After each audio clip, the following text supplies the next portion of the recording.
Aside from the small few who truly explore seeing parts of the world that nobody else has, the vast majority of us, when we come to a place to photograph it, are seeing something that has been seen many times before in every possible light, condition, and circumstance.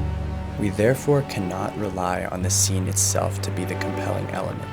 Instead, we must use the tools we have as narrative builders to take in what we are seeing and to make it compelling. Today I'm going to discuss 3 such tools that I use to make my landscape photos more compelling. Before I dig into these 3 tips, tricks, whatever you want to call them, I think it's important to consider what the goal with them is. It's really just to take the scene and the narrative that you're building through your photograph or your visual series and make it more realistic. The idea is to give life to our photographs such that they become more of a story and less of a hero shot.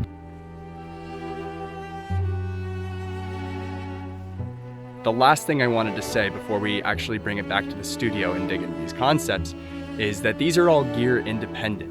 It's more about taking advantage of the elements in a setting, in a scene, but not necessarily using anything in particular to make it work. You can do these with a telephoto, a prime lens, a wide angle. The concept is more about the way you structure your photograph and the way you think about it when you're building it.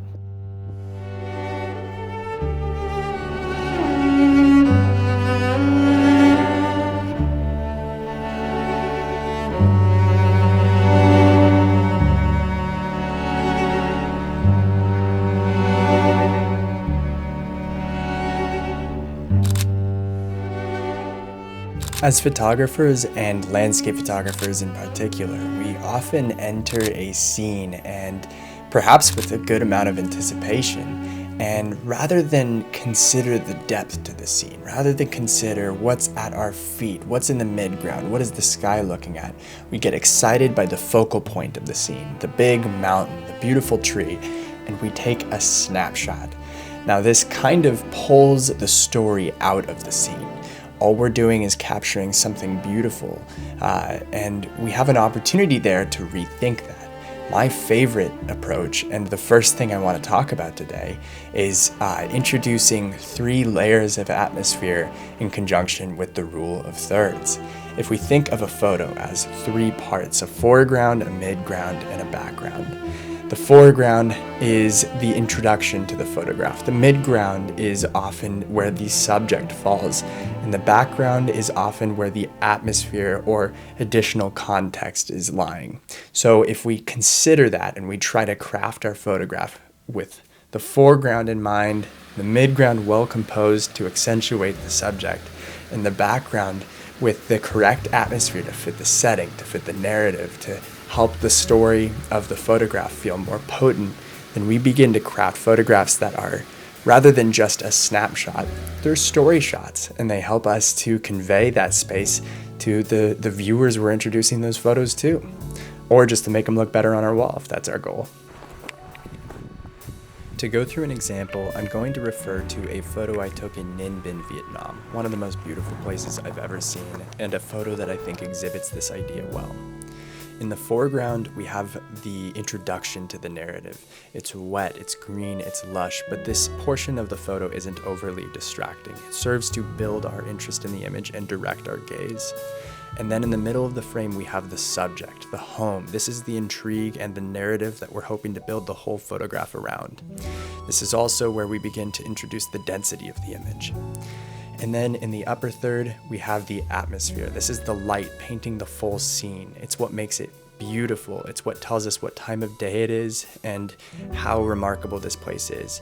Not to mention the beautiful mountains in the background that ultimately make this photo far more beautiful than if they weren't there. Our goal, as it should be with any image, is not just to take a photo, but it's to build a narrative, or at least a piece of the overall broader narrative that you're going to build with a photo series. Now, this next technique is in line with that way of thinking. How can we take something beautiful and give it life? Give it a story of its own. Let the photo speak, so to speak. And this is probably one of my favorite ever ways to make a photo more interesting. Now, not every environment or setting or story will allow for this technique to work, but I find that more often than not, there's a way to do it. And this is to use your environment to frame the scene. Simply put, it's just framing. But the key point here isn't just to create dead space around your image to center the focus towards the middle. The key is to use your frame as part of the narrative.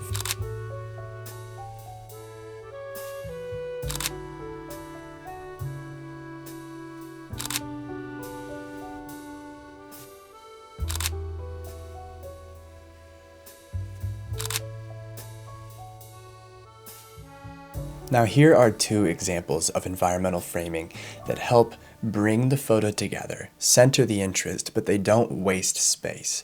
This first one focuses on the Mackenzie River going through the Oregon woods, and the trees on the left and the right and the mossy ground on the bottom. While directing focus, they still speak to the setting accurately. They show the color of the woods, the dampness, the weather, and the direction the light is coming from. They add to the scene while not being obtrusive. Now in this second photo, we have a climber in the middle of the scene, standing on a rock, and that in and of itself may not be all that interesting, but with framing, the focus is directed in, and the frame itself is the ice of this ice cave. The way the ice curls around the image, creating a leading line in, is a bit of an added bonus, but if nothing else, the texture, the light, the color, it all tells us where we are, what we're doing, and how we should feel in that environment. It helps build the narrative.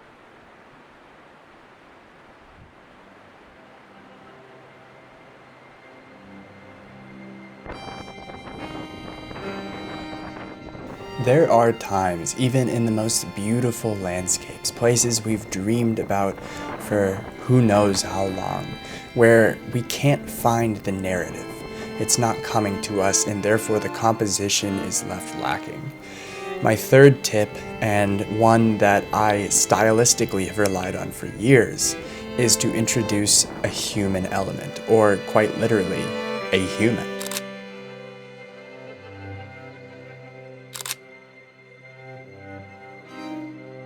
This is a great way of both giving a touch of humanity to a photograph, something that your viewer can attach to, can relate with, a position they can put themselves in, so to speak. But it is also a great way to create relative scale. This is a chance for us to take the scene, especially a large one, and give context. How big are the trees? How big are the mountains? How raging is the river?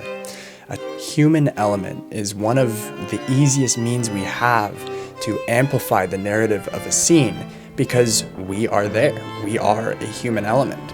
Now, this is easiest, of course, when we have someone else that we can photograph in that scene, but if we're alone, so long as we have a tripod and a timer on our camera, we can put ourselves in that environment and create that context.